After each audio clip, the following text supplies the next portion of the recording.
एगो गाना अभी हमको पाल चाचा गौले रहे 4 दिन पहले। सपना देखा के राधिका के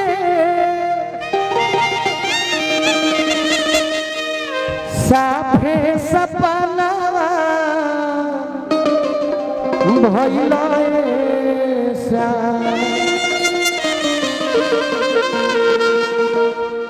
ना जाने कवना अरे कराना नयो बले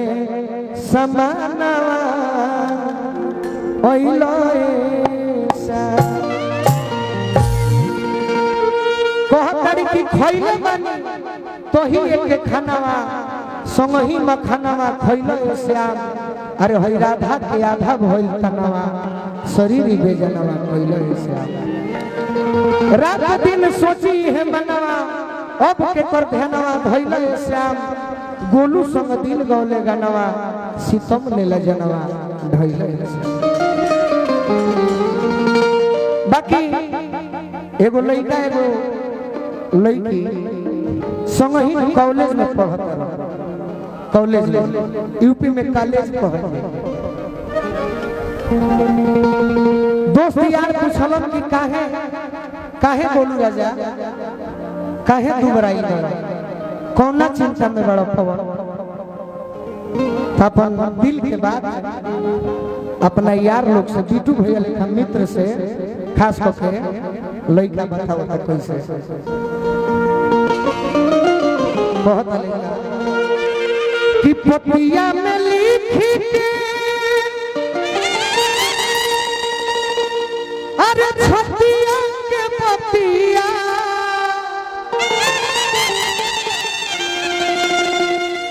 पपिया में लिखी के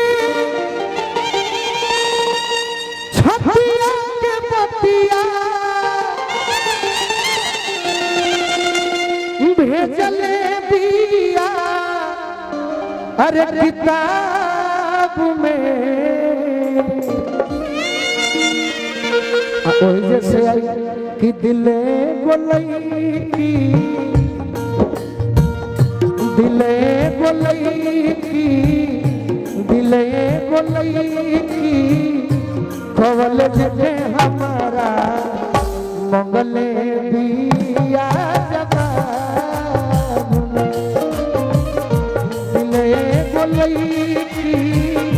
कवल जते हमारा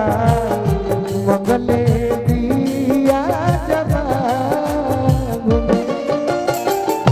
पतिया में लिख के छतिया के पतिया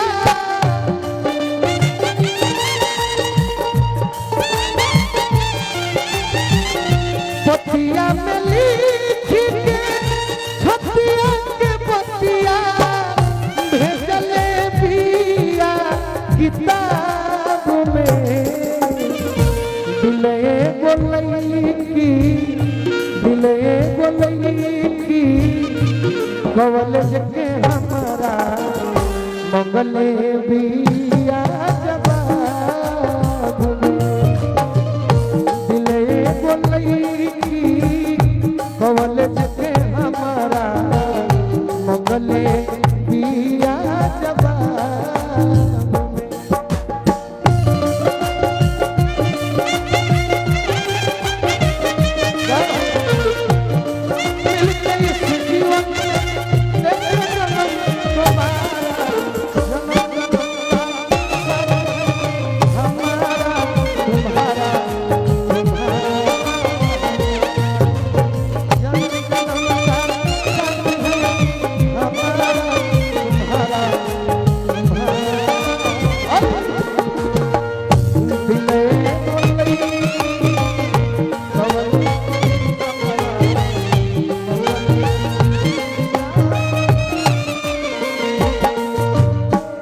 ये हमारे गोरखरी नरेश